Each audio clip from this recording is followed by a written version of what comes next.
Assalamualaikum warahmatullahi wabarakatuh. Berjumpa kembali di channel Ardhiko Ramos. Informasi terbaru kali ini terkait dengan urutan prioritas kelulusan untuk sahabat-sahabat P3K tahap kedua tahun 2024.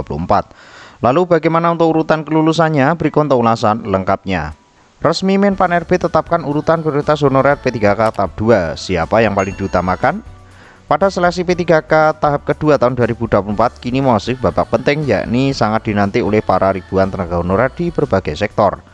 Kemenpan RB secara resmi menetapkan skema dan urutan prioritas P3K tahap kedua yang mencakup 3 formasi utama, yakni guru, tenaga kesehatan, dan teknis.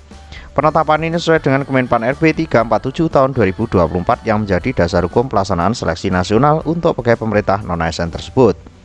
Dalam ketentuan terbaru, pemerintah menekankan bahwa seleksi tahun ini tidak hanya bertujuan untuk mengisi kekosongan formasi, melainkan juga sebagai bagian dari penyelesaian permasalahan klasik terkait status dan nasib tenaga honorer yang telah mengabdi selama bertahun-tahun. Oleh karena itu, untuk menjamin keadilan dan efisiensi, Kemenpan RB menetapkan 4 kelompok utama yang mendapatkan prioritas dalam proses seleksi P3K tahap kedua ini. Kelompok pertama yang mendapatkan prioritas tertinggi adalah pelamar yang berasal dari jalur pelamar prioritas, yaitu para lulusan pendidikan profesi guru atau PPG dan D4 Bidan Pendidik tahun 2023. Mereka dinilai memiliki kompetensi yang sesuai dengan kebutuhan di lapangan, terutama untuk menjawab tantangan kekurangan guru bersertifikat dan tenaga kesehatan terlatih di berbagai wilayah pelosok. Pemerintah ingin memastikan bahwa para lulusan ini segera mendapatkan tempat di dunia kerja sesuai dengan bidang keilmuannya. Prioritas kedua diberikan pada XTAK 2, yakni mereka yang telah tercatat dalam basis data BKN sejak lama dan belum diangkat menjadi ASN maupun P3K hingga saat ini. Kelompok ini sering sekali menjadi sorotan ya sahabat-sahabat. Kelompok ini seringkali menjadi sorotan karena telah mengabdi puluhan tahun tanpa kejelasan status.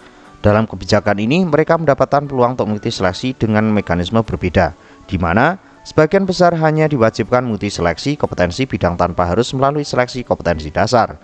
Sementara itu, kelompok ketiga yang juga mendapatkan kesempatan besar adalah tenaga non-ASN yang masih aktif bekerja di instansi pemerintah dan telah terdaftar secara sah dalam database BKN. Jadi urutannya ini tuh ya sahabat-sahabat, untuk urutan prioritas terutama untuk sahabat-sahabat yang lulus PPG Daljab. Mudah-mudahan informasi ini bisa bermanfaat ya sahabat-sahabat. Terus pantau informasi terbaru hanya di kanal YouTube kita ini. Wassalamualaikum warahmatullahi wabarakatuh.